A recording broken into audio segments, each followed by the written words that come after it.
We go here and try Aztec pipe. Let's gate this. Let's turn on another one. Mirroring might help here. Let's do subharmonic. I love this part.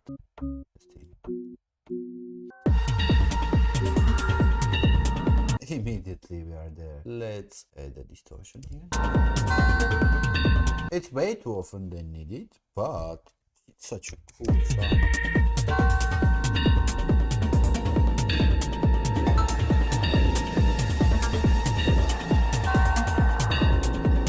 What if we go down?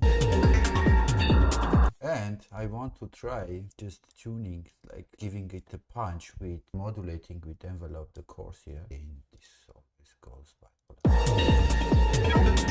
Wow! I love it, absolutely.